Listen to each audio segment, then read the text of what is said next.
All right, if you refresh your Blackboard, you should see AT and note-taking presentation under content, and we can begin.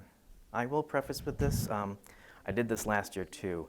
I have terrible stage fright, so I'm glad that everybody's, at least friendly looking. Did you get a packet in the back? Okay, good. All right. So my name is Brian Shepherdson. I've been with the college for 13 years now, and in my current position for about 10. And I am in charge of the note-taking and adaptive tech on campus. So let's begin. What is adaptive tech? Simply put, adaptive tech is the use of technological aids to overcome hurdles to learning. It can be as simple as a laptop, so you can take notes, a recording device, so you can listen to lectures, or a simple smart pen, which we'll get into. So there are a few things that we can do, a few things that students have outside the classroom in order to help them. First and foremost, here on campus, we have what we call Kurzweil 3000, is a screen reader. Dragon Naturally Speaking, which is a speech-to-text, so pretty much a dictation software. And then JAWS, which is a amped-up version of Kurzweil. Whereas Kurzweil only does documents, JAWS reads everything on the screen. And if anybody's had any introduction to JAWS, you know that it can be a little baffling. Those with blind and visually impaired people usually get this on their laptops. But at home, we have a few more options. We have the eText, what we call My Study Bar, Natural Reader, and a lot of kids now have adaptive tech on their phones. I will say that we don't support the phones, so anything that Google or Apple comes out with, it's kind of their babies, and they'll do it on their own. Like I said, Kurzweil 3000 is a computerized text reader. You can use any text file, Word document, PDF, as long as it's accessible, or even websites. You can use it to launch Internet Explorer and have it read websites back to you. A good thing about it is, as it's reading, it does highlight the word or sentence that it's currently on, allows the student to follow along a lot easier. It's very good for students with a learning disability in reading. They can actually just sit back, listen to the textbook, and absorb it that way. This is also what our testing center uses when the accommodation for a reader comes up. We don't have live readers anymore. It was just too much of a hassle to hire a person for an hour to come in for a test. This way we can load up the test on the computer, let the student do it at their own pace. As you can see, they can, I'm gonna try to do this. Is this the light? Nope. You'll see the play button, the fast forward, and the sound. You can also reduce the words per minute so it can go at their pace instead of, trying to ask a reader to slow down or even to speed up. And it comes with a variety of voices. Some people like the women voices, some like the men. There's an English dialect on there, so if you really want to be posh, just select that. That's the one I use. JAWS. Now, like I said, it is pretty much the same as Kurzweil, other than it's for a much wider use. Websites, even the desktop of your computer will be read to a student. It reads everything, and even hidden things. Some Word documents, the formatting is hidden as code behind the scenes. It'll even read that to them. So when you do present a document, be mindful of that, because a lot of the bad ones that I've seen put hidden tags of read this out loud or read this, and the person actually listens to that part as the instruction without realizing it's actually part of the document.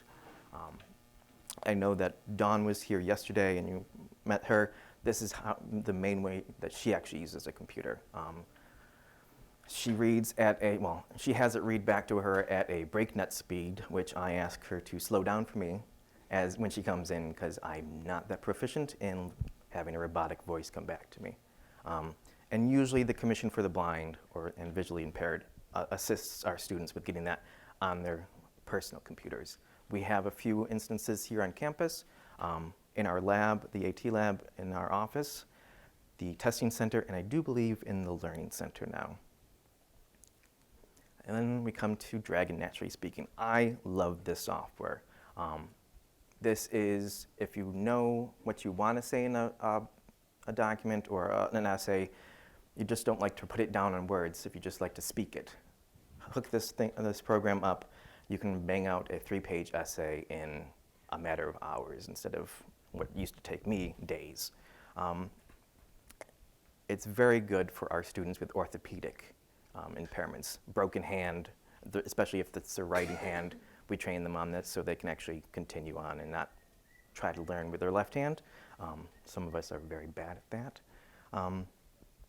And again, this is what our testing center uses instead of a scribe, because we used to have somebody come in and handwrite things. And again, it's for an hour, and it's not really worth paying somebody for when a technological aid can suffice. The big thing that I concern myself with is eText. It is basically getting a version of a textbook in electronic form, a PDF, an EPUB book, even the Kindle. I can't remember exactly which format they use, but we try to get it for the type of system that they have, Apple, Google, or Windows. So in order to get an eText, I will ask you to check with the publishers. Usually they do have an electronic format that they already can send us. We are part of what we call Access Network. It is, I think all SUNY schools have access to it. It's pretty much a big database of textbooks. Normally, a student will come in saying, I have this huge chemistry book. Is there any way I can have it down to a portable size? And we can get the PDF usually within a day or so. Yes? Is this something that all students have access to? Oh,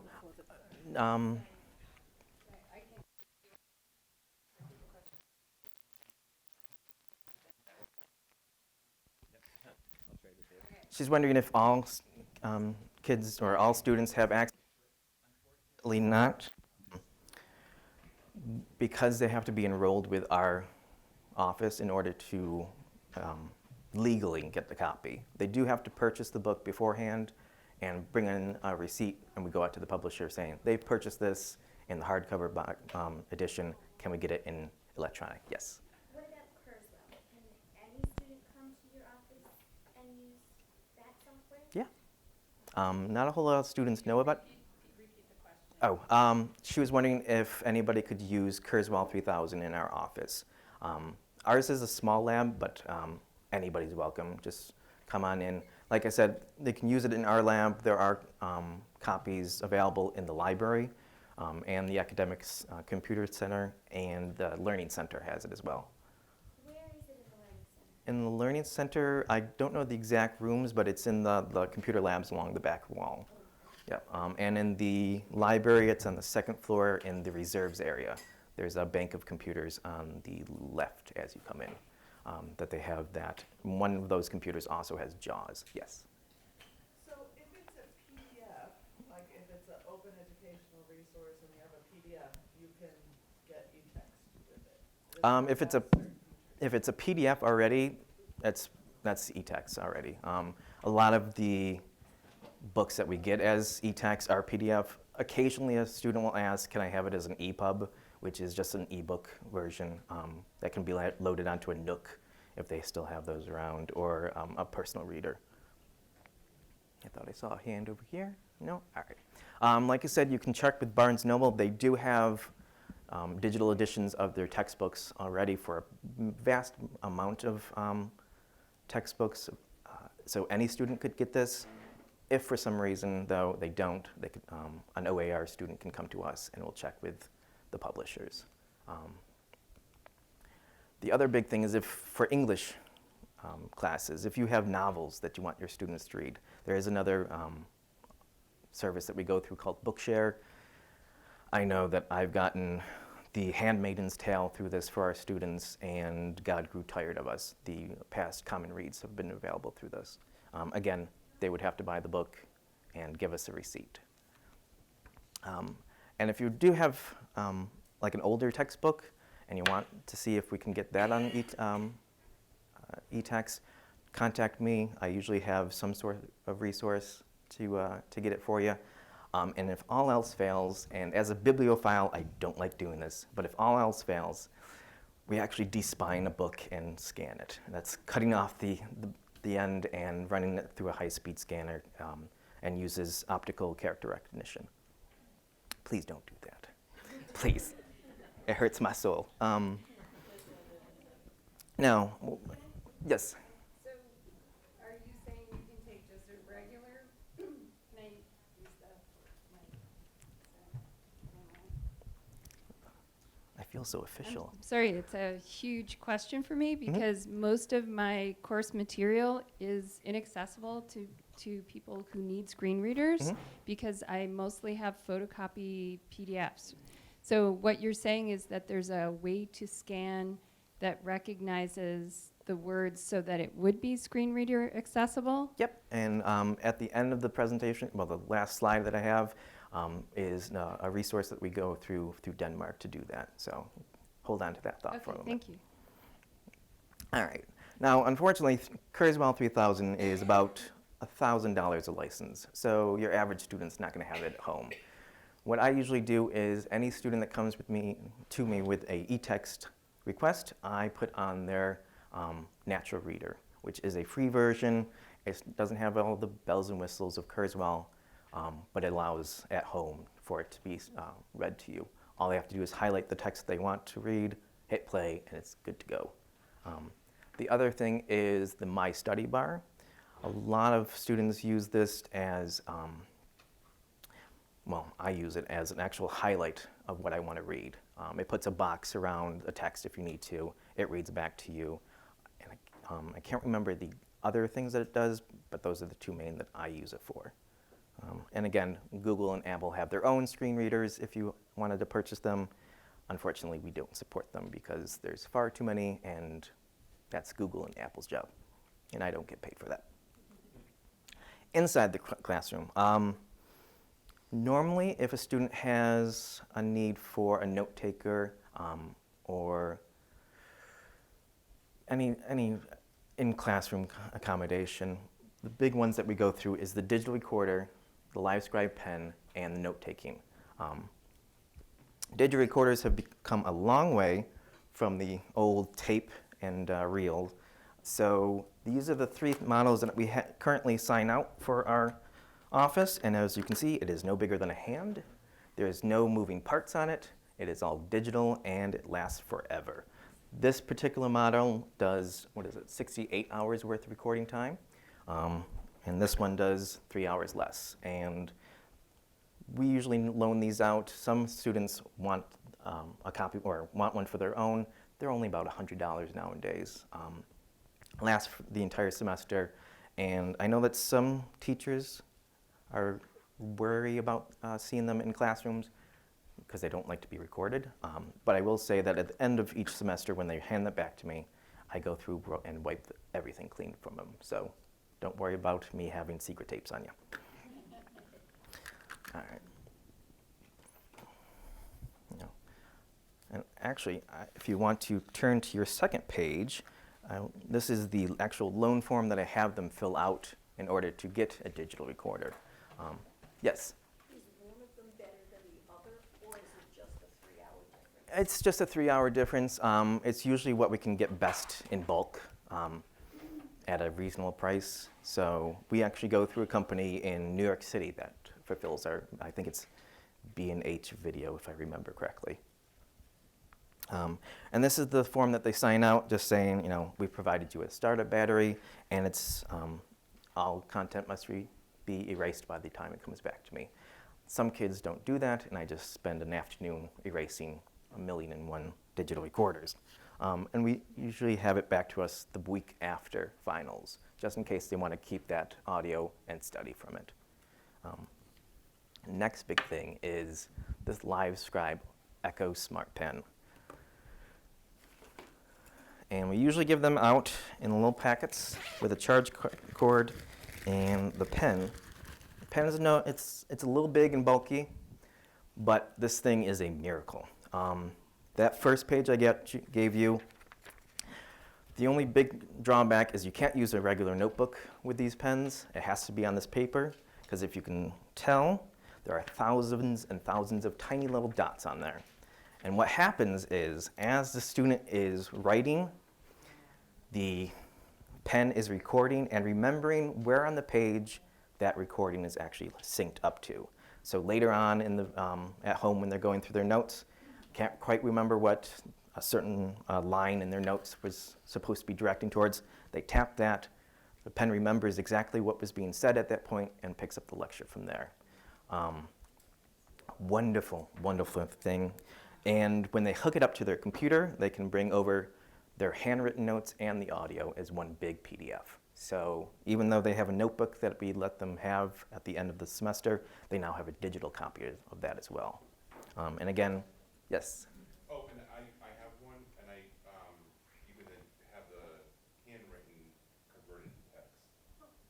Oh, that is very nice. Yeah, the only problem is that depending on how you hand That's wicked cool.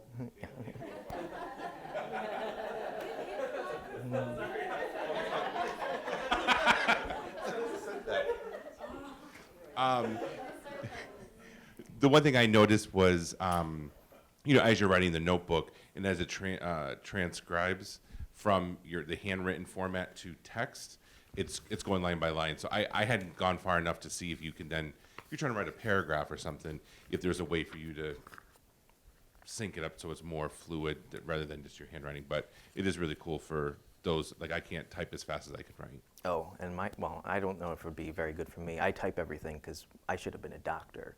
With my handwriting, it's atrocious. I went to Catholic school and you thought they would have beaten it into me, but no. All right.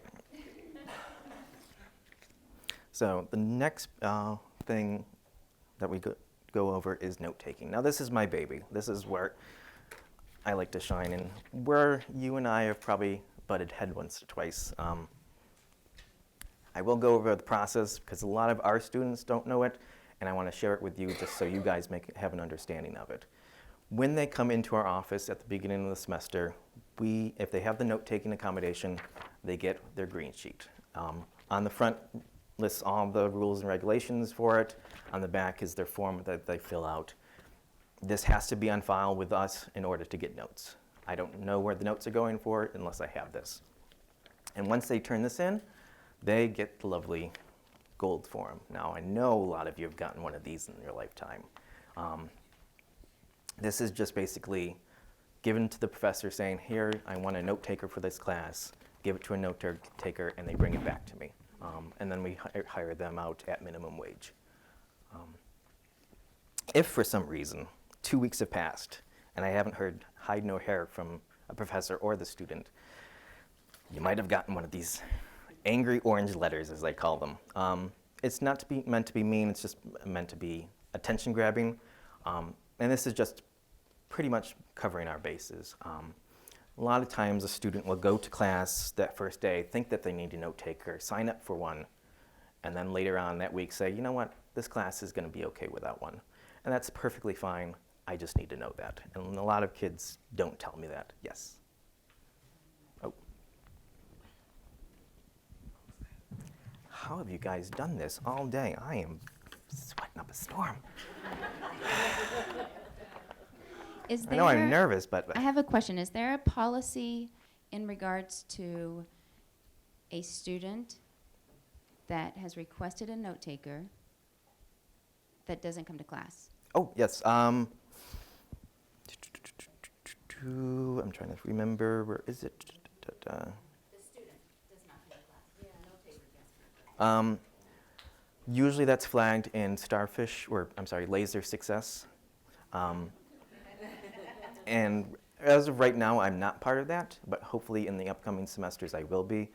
Usually it's flagged there and we work with the professor. If for some reason that happens and you get one of these, just note it on here. We get in touch with their specialists in our office and find out why they're not going to class.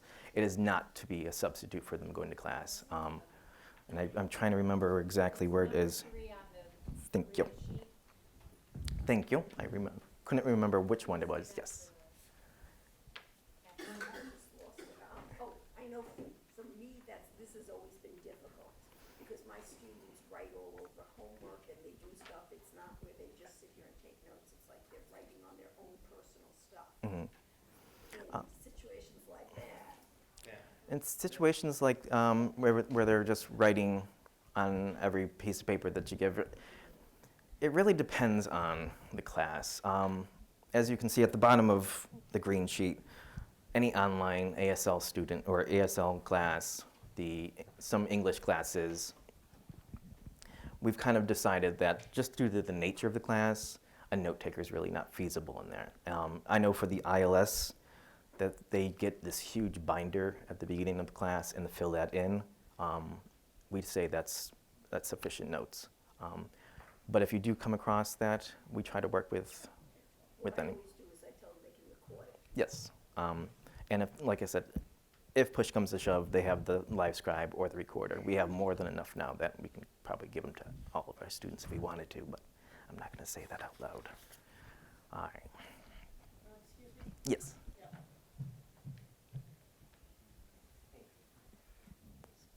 We both teach ISL Ah, yes. 093. There's no binder. Just FYS. There isn't. FYI, there's no okay. binder. All right. Then we might have to revisit that. Yeah, I know that right. it was back when it was RDG 153 that we were okay with. not There's having no a- binder for that. There's no binder for ILS 093, and there was a binder for a short time for ILS 140, Oh, okay. but I don't think we use it anymore. Would you say that you still need a note taker for those classes? Because it is a study skills building class. Not for 093, but possibly 153. Okay. All right. Well, I'll just take that off and Yeah, just go so you forward. know. Thank you.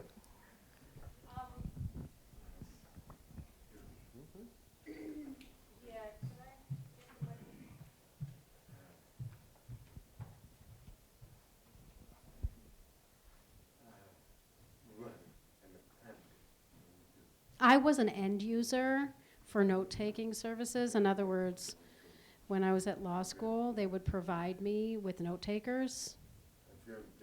And what I found is that the notes were very personal to the person, the student who was taking the notes. The notes reflect their thinking, their process. And I would say 99% of the time, I would look at those notes, and I would just crumple them up and throw them away. I hope They my were students worthless do. to me. They didn't help me. So I'm wondering, in that scenario, what I should have done is asked the university for a professional note taker. An individual who meets with me, discusses my needs, and gets to understand why and how to take notes that would be useful for me. Has this come up before? Have you confronted this situation where a student comes to you and says, these notes don't work for me, I don't understand the notes, I'm not getting anything from these notes? How do you handle that situation? Usually with that situation, I usually talk to the note taker, see if they can change the way they take their notes. If push comes really to shove, then I release them from my service and I hire a new one. And if the worst case scenario is, I'll just ask the professor if they have a copy of their notes or if they could provide a copy of their notes. If you could do that, that's the best option. That way all students in your class get a copy of the notes. I know sometimes it's not feasible. Actually, it's on my other slide. A lot of professors, well, not a lot, but a handful of professors actually do have notes on file with us. Marty Martino has his meteorology notes with us. Kaminsky has psychology notes with us. It's just easier if I have that central database of approved notes for them that they've gone through and approved. that I can disperse to the student pretty much on day one. Granted, it'll be about 150 pages worth of notes, but at least they'll have it going forward. Yes. Not a question and answer. When I was a student, one of my professors who had a disability herself, she assigned several students as note takers for the whole class. So I think we were 3. So when one was sick, there were still 2 set of notes. That was before the internet. But the way I do it sometimes in classes, I assign various people and put that on a Google Docs so it serves not only one particular student, but the whole course. Thank you. Hey, it's less work for me. I know it's pretty much asking to be put out of a job if I ask you all to put your notes on there. My dance card is full, so if that goes away, I have plenty to keep me busy. Last thing that I wanted to touch on, and what you were asking for, is say you have an old photographed copy of a lecture or a book page. We go through a company out of Denmark called Census Access. The best part about this is anything that has text on it can be read.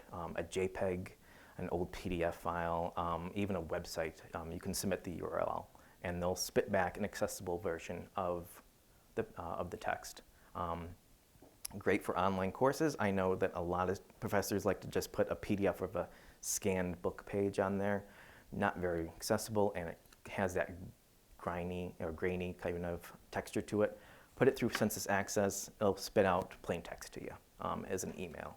You can also put it as an ebook if you have more than one page, but for the most part, upload that PDF, submit it to this program. It usually takes about an hour at the longest.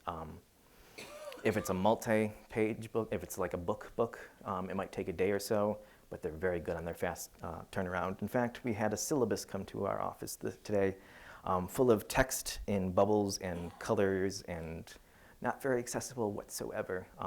Submitted it to this website, it spit it back out in about 5 minutes, and I was able to give it to Dawn as just plain text for her text reader to read. The link isn't as fun as I want it to be, and you can actually click on this through the the PowerPoint that you're reading through. I created a bit.ly. Oh, you did? Thank you. I actually thought about doing that and just never got around to doing it. Chris created a bit.ly that will be shared tomorrow. Thank you. I know our website isn't the best at trying to find things via the website address, so if you could share that, that'd be most appreciated. And that, my friends. Oh, no. Something. The reason I also like this is anyone with an OCC email can use it. So, and you can use it from your home. So all you have to do is log on. And so it's for faculty, staff, students. It's quite reasonable as costs of these things go. And it was developed by a group of parents of children who were blind. And they just want to get the product out there and available worldwide, and are one of those rare groups that aren't really as interested in Profit. a financial profit. The other big thing it does, instead of just accessible text, it'll actually send it as an MP3 file. It'll be kind of a book on tape, if you will. So it's or Braille if you can read that, which I cannot. Yes, sir. Quick question about the service. I assume it's an automated service, so it'll be dependent on the quality of the document you're sending them. If it's a poorly scanned document. I wouldn't send like an all black page. I know that sometimes if you photocopy, the image kind of melds into one. That might come into it as an issue, but like I said, I've submitted a page that was kind of pretty much all gray, and you could almost make out the letters, and it still read about 90% of it. So, there's been mention a couple of times today and yesterday about Blackboard Ally and Blackboard's accessibility sort of plug-in. It has a very similar functionality. It's far from 100% though. If you have a poorly scanned, book chapter, it'll get 90% of it, but it is definitely dependent on the quality of the what you start with. yeah, correct. And I know Blackboard Ally is something that they're looking into. I know we had it for a brief moment before we lost it, and in that brief moment I was able to look into it, and it seemed like a very good resource, so I hope we can get it back. And that, my friends, is that. Any questions, comments, critiques? Roast me. Yeah. Sorry, one more question. Regarding the Dragon speech to text, how I've experimented with it a little bit, but maybe I had a different version or maybe it's improved. But when I was using it, it was basically just doing a straight dump of text, very little punctuation, no paragraphs. I mean, it required a lot of editing after. Still useful, but definitely not a complete replacement for writing things. The first version that I came into contact with, version 10, and it was very much like that. We're up to version 15 at the moment, and as long as you say clearly, period, new line, paragraph, it'll actually format it for you. It's come leaps and bounds from when I first used it. And we have a question about, this poor guy's getting his work out over here.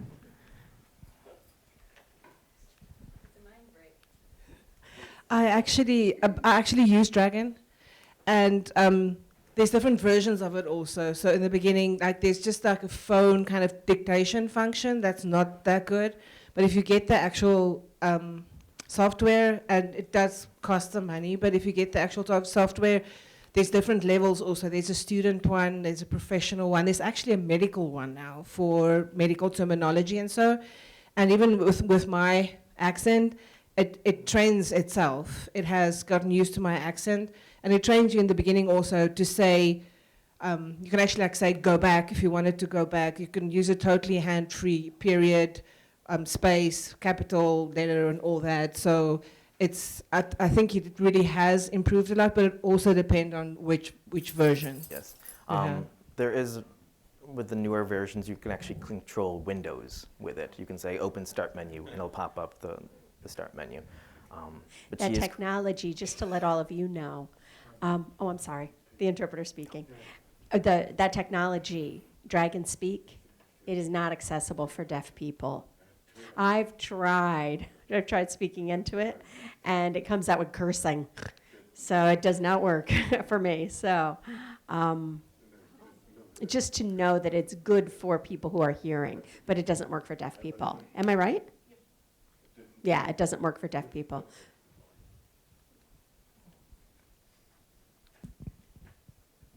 Since you didn't bring this up, maybe you don't know about it, but I was just learning from my husband, who is, he's not my husband, but he knows him.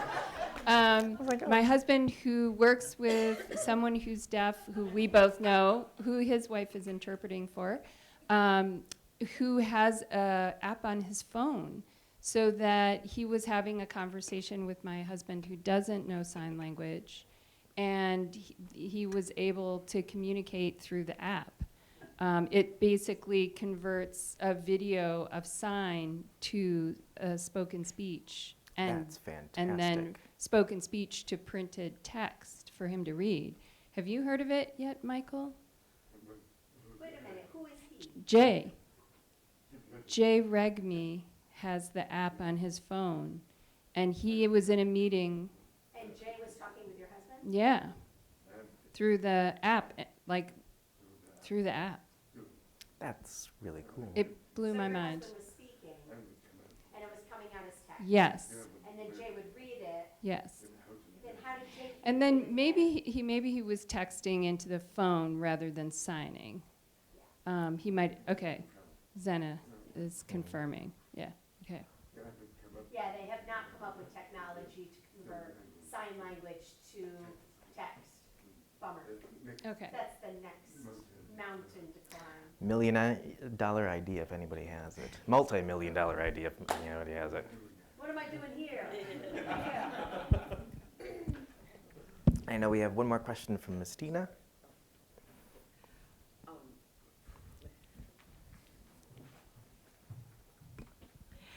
I just know at this campus, we are at a point where there are cutbacks, there are limited resources compared to what we've even had in the last few years.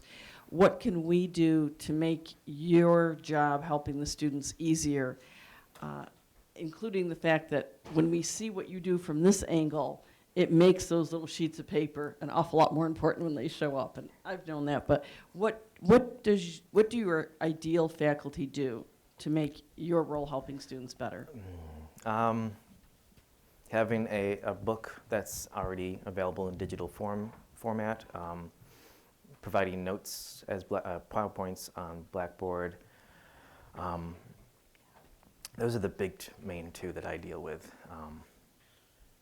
So if you could do that, like I said, it wouldn't put me out of a job completely, but it would lighten my load just a lot.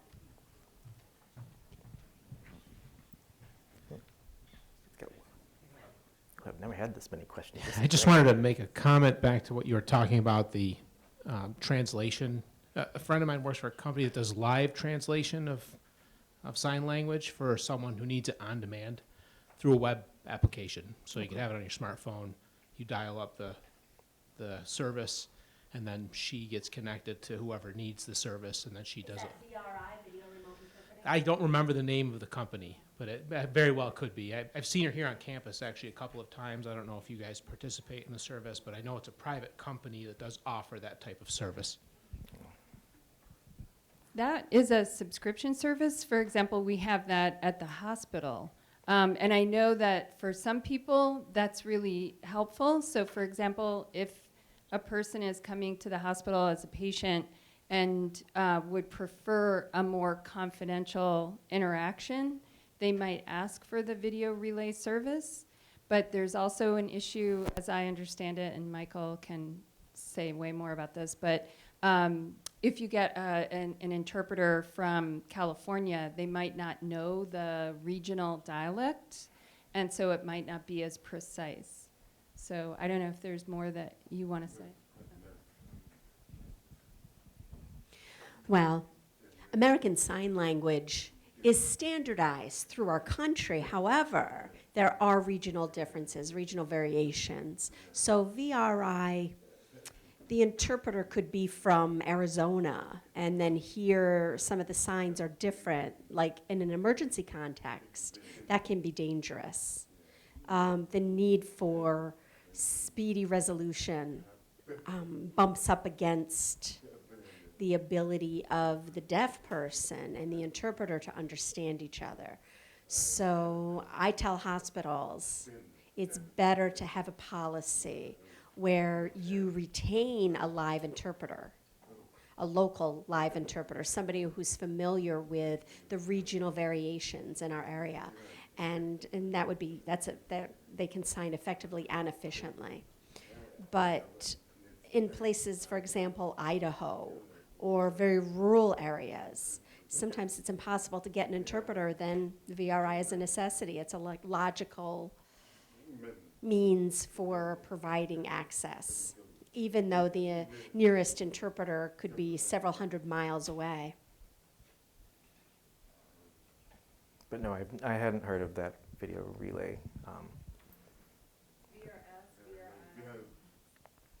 I'm used to the old. Actually, VRI is video remote interpreting, and you have a laptop. VRI is you have a laptop and you subscribe to a service. I'm deaf, for example. Rebecca's a doctor. We sit together. I sign to the interpreter, and the interpreter voices my signs to the doctor, and the doctor listens in. Then the doctor speaks, and the interpreter signs. So then I watch the interpreter. So it's, communication through that. And it's effective, but it has its limitations.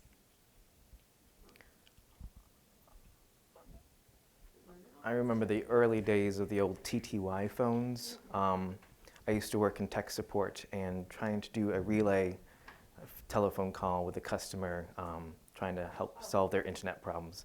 That was an education in and of itself. So it's kind of broadened my horizons when it comes to the deaf community. So I think you had another question? I forgot the first one, but that one.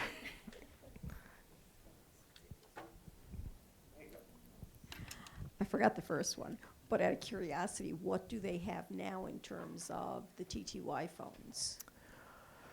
A lot of it is now text-based on their cell phones. I know that we still have a TTY line.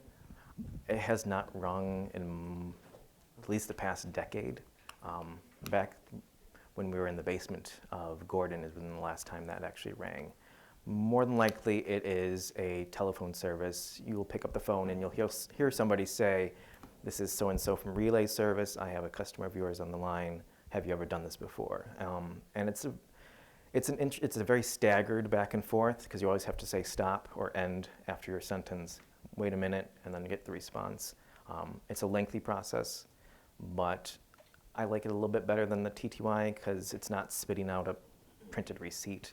It's just, you don't have to wait for that. You just have to wait for the other end to type out what they need. Cool. Well, I thank you all very much. Obsolete. TTYs are fairly obsolete. That's what I thought. I didn't want to say that, but it's where's mine? This has become a lifeblood for a lot of our students.